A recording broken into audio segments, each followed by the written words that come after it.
In March of 1968, Harlem was not just a neighborhood, it was a pressure cooker. The civil rights movement had pushed America to its limits, and black communities across the country were demanding dignity, justice, and control over their own streets. Police relations with Harlem residents were tense, distrustful, and often openly hostile. Every patrol car was seen not just as law enforcement, but as an occupying force. Just weeks earlier, student protests at Columbia University had begun spilling into the streets, and rumors of larger unrest were everywhere. Harlem was calm on the surface, but underneath, anger and resistance were waiting for a spark. To the people of Harlem, Bumpy Johnson was more than a criminal name in police files. He was a man who had lived there for decades, walked those streets, funded businesses, paid rents, and quietly solved problems when the city would not. Some called him a gangster, others called him a protector, but almost everyone called him one of their own. Bumpy carried himself with intelligence and discipline, never loud, never reckless, and always strategic. He understood Harlem as a living organism, and he knew that survival depended not just on power but on respect. By 1968, Bumpy Johnson wasn't just feared or admired, he was embedded into the fabric of the neighborhood. Across town, the NYPD viewed Bumpy Johnson very differently. To them, he was a symbol of defiance, a man who had evaded prosecution for years while continuing to operate illegal gambling networks. Intelligence reports suggested Johnson would be moving through Harlem on the evening of March 14th, carrying large amounts of cash and sensitive documents. Captain Robert Morrison of the 28th Precinct approved a coordinated operation designed to quietly trap Johnson in traffic, arrest him without a chase, and finally gather evidence for prosecution. 8 patrol cars were positioned at key intersections, timing calculated down to the minute.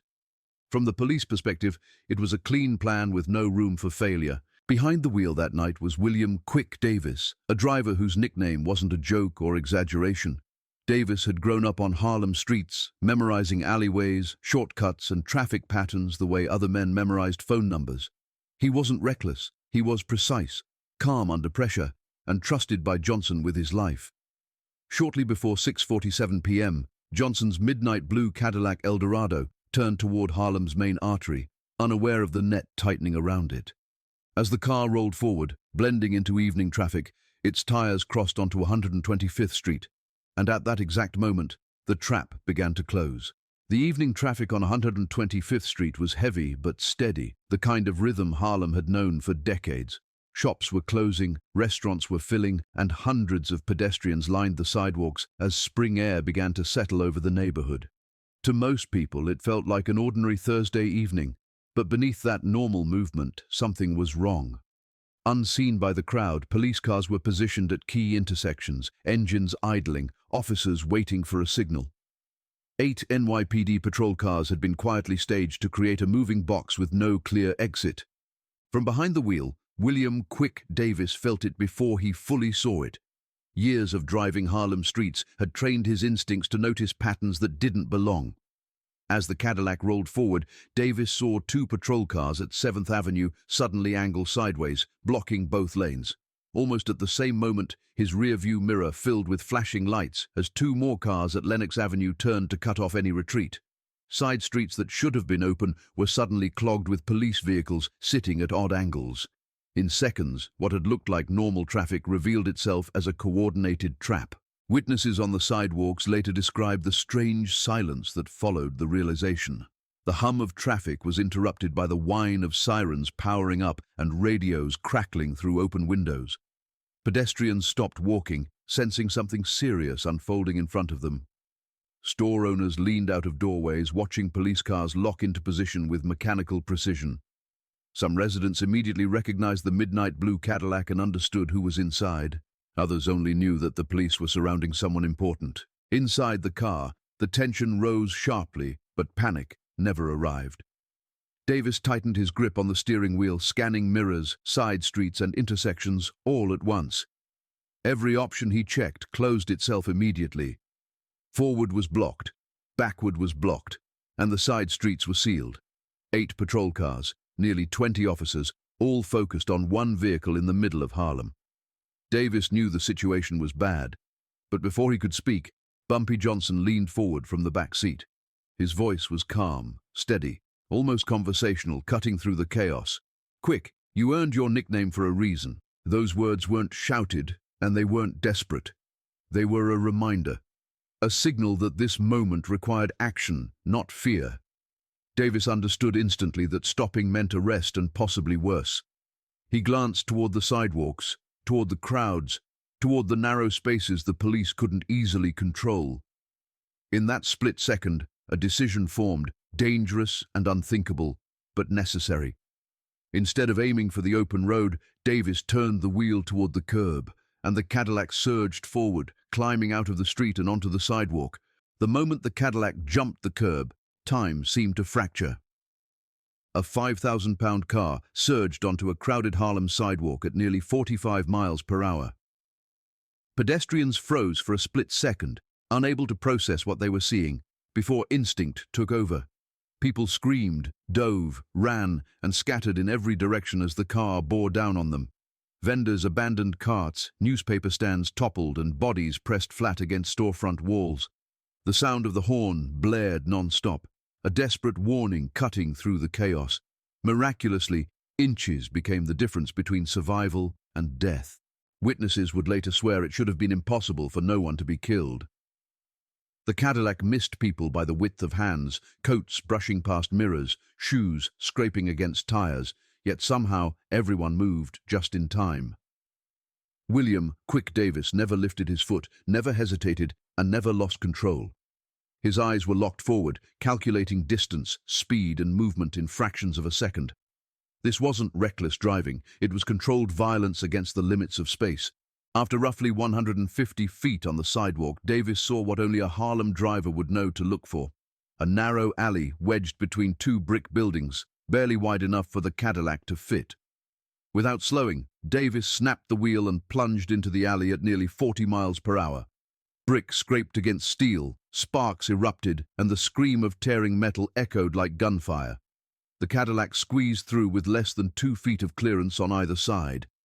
8 seconds later, it burst out onto 126th Street, battered but still alive. Behind them, the perfect police formation collapsed instantly.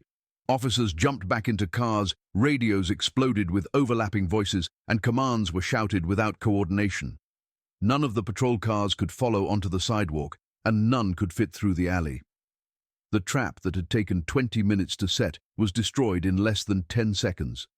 Confusion replaced confidence as officers tried to guess which direction the Cadillac had gone. By the time units repositioned, Johnson's car was already blocks away.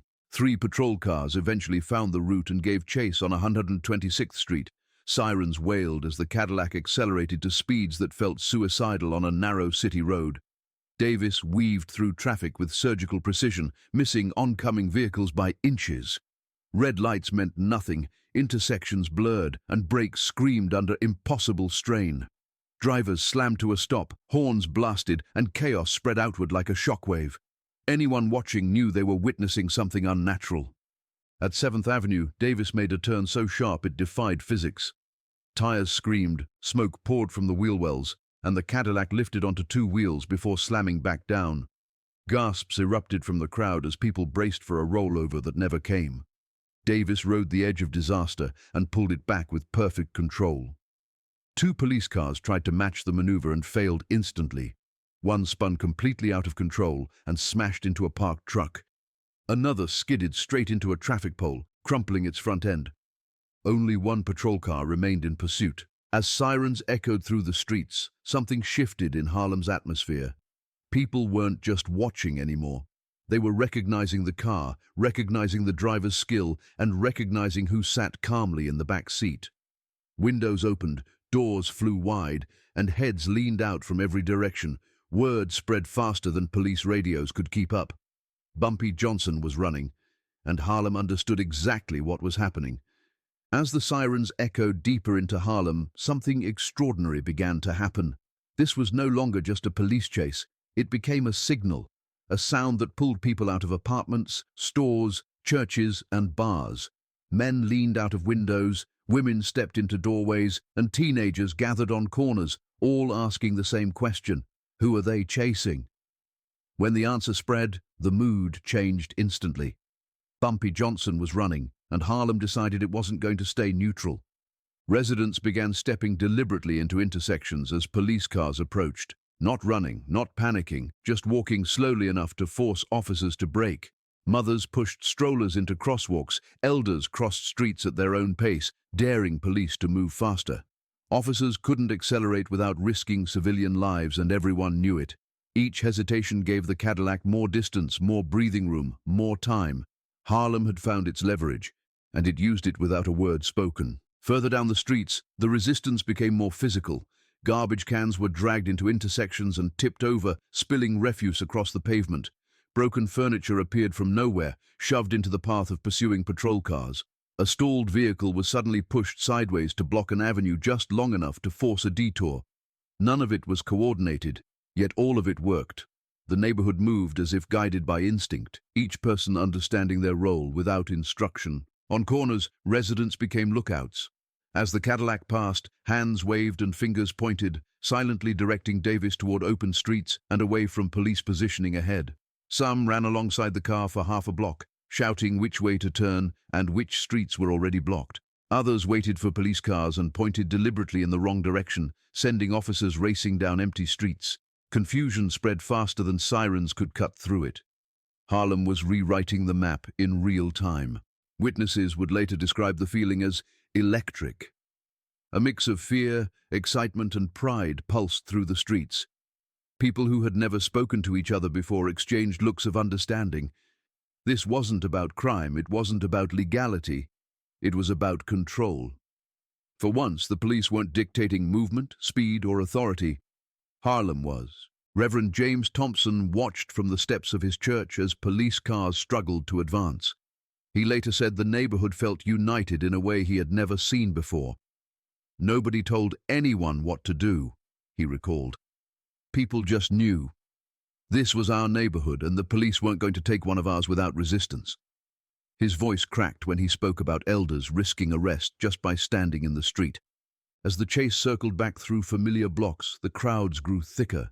News traveled by shouting, by pointing, by the echo of sirens bouncing off brick walls. The Cadillac was no longer just fleeing, it was being protected. People cheered every successful turn, every police delay, every moment the gap widened. What had started as an arrest attempt was now a public confrontation between a community and authority, Harlem versus the NYPD. And then, as if daring fate itself, Davis steered the Cadillac back toward the heart of it all, toward the same street where the trap had begun. As the car turned once again onto 125th Street, Harlem filled the roadway. Thousands of eyes watched, thousands of bodies pressed forward. The chase had come full circle, and it was far from over. Just when it seemed the Cadillac might outrun everything on the ground, a new sound cut through the chaos. A deep mechanical thrum rolling across the rooftops. Heads tilted upward as a police helicopter appeared above Harlem, its spotlight slicing through the dusk. From the air, the streets no longer hid their secrets. Every turn, every burst of speed, every crowd movement was suddenly visible. The chase had entered a new and far more dangerous phase. Inside that helicopter was Police Commissioner Howard Leary himself. He had heard the pursuit unfolding over the radio and decided to oversee it personally. From 500 feet above the streets, Leary watched the pattern emerge. The Cadillac wasn't running randomly, it was circling, using Harlem's grid, its people, and its chaos to stay alive. From the air, Leary could see what ground units could not, and he began issuing precise orders to end it once and for all. Over the radio, commands came fast and sharp. Units were redirected, streets sealed, and resources concentrated. Leary chose the intersection of 145th Street and Lenox Avenue as the final stand, a wide crossing, heavily controlled, with no alleys wide enough for escape. 6 patrol cars were positioned to block all directions, forming a tight box. Officers stepped out of their vehicles, weapons drawn, prepared to force the Cadillac to stop. From above, it looked perfect. From the ground, it looked terrifying. As Davis turned onto 145th Street, the damage to the Cadillac was impossible to ignore.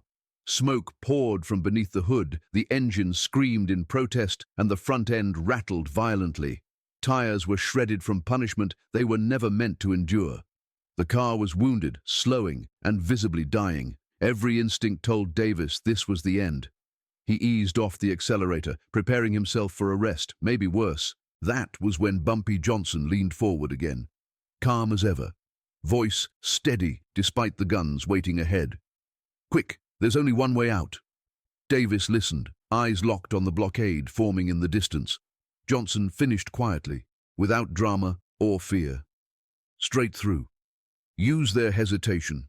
What Johnson understood was the moment the officers feared most. Shooting meant consequences, and standing still meant death by impact. As the Cadillac surged forward, accelerating instead of stopping, the officers froze in that split second of doubt. The car rushed toward the narrow gap between two patrol vehicles, engine screaming, spotlight blazing down from above. Shouts rang out, but no bullets flew. Two officers dove aside just seconds before impact. The Cadillac smashed through the gap at nearly 75 miles per hour. Metal exploded against metal as both patrol cars crumpled inward. The hood flew open, the windshield cracked, and steam erupted in a violent cloud. But momentum carried the car through the blockade and out the other side, broken, burning, barely alive, yet still moving forward. Above it all, Commissioner Leary watched in disbelief as the impossible happened again. The trap had failed, the Cadillac had smashed through, and Harlem held its breath as the chase entered its final chaotic act. The Cadillac was barely recognizable as a car by the time it cleared the blockade. Its front end was crumpled, hood thrown up, windshield cracked, engine smoking violently. Metal screamed under every bump, every turn, every scrape from the chase. Davis kept his foot down, steering blind for a few terrifying moments as smoke and steam filled his vision.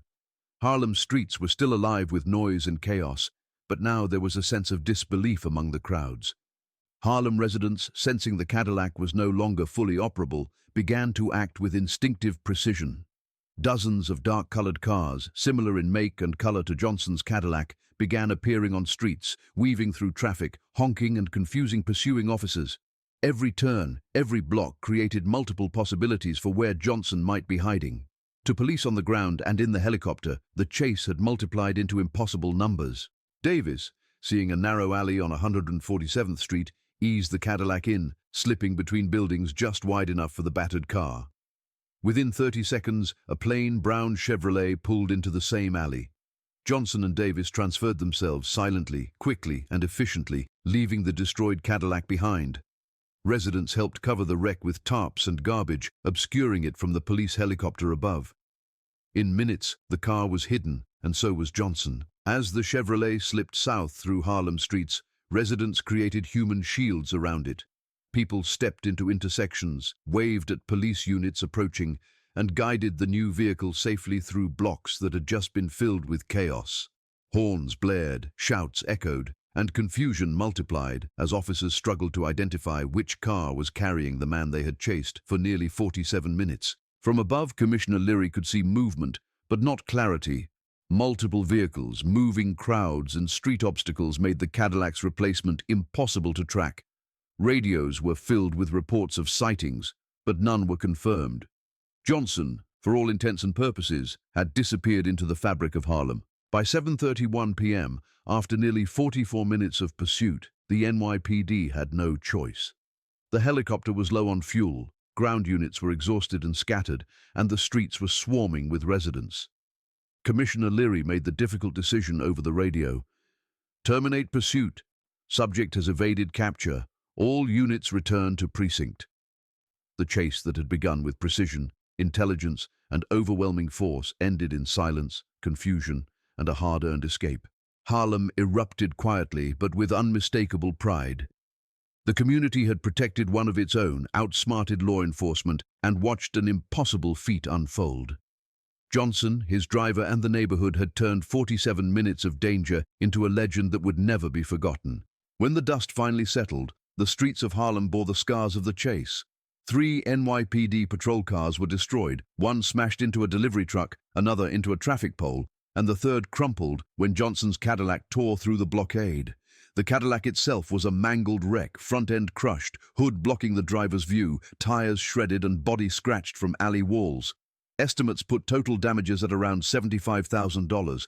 Yet, miraculously, no civilians were seriously injured, a fact that astonished both residents and police alike. Despite the massive operation involving 8 patrol cars, a helicopter, and dozens of officers, no arrests were made. Johnson had vanished, protected by a community that refused to let the police take one of their own without cause. Within days, the story dominated newspapers, radio, and word of mouth in Harlem. Bumpy Johnson held a press conference on March 17th, thanking the neighborhood and praising his driver, William "Quick" Davis, for his skill and bravery. Davis's calm, precise driving had been essential to their escape. Police Commissioner Howard Leary also addressed the press. Though frustrated at Johnson's escape, he acknowledged the driver's remarkable skill and the audacity of the pursuit. Leary warned that interfering with police was illegal, yet he knew identifying individuals among the crowds would be nearly impossible. The story became a cautionary tale for law enforcement, but also a legend in the streets. In Harlem, the chase became a moment of pride and solidarity. Bars gave out free drinks, residents celebrated on street corners, and stories of the 47-minute pursuit were retold in barbershops, churches, and homes for years afterward. People spoke of the night Harlem had protected one of its own, outsmarted overwhelming force, and claimed victory as a community. Bumpy Johnson would live only 4 more months after the chase, dying of a heart attack on July 7, 1968, at age 62. Yet the March 14th pursuit cemented his status as a folk hero. For Harlem, it wasn't just about one man escaping police. It was about collective power, solidarity, and resistance during a period of racial tension, civil rights struggles, and impending national tragedy. Even decades later, the story remains iconic. It reminds us how a community, united, can defy authority and protect what it values. It was more than a chase. It was Harlem writing its own history, a lesson in courage, strategy, and the power of people standing together.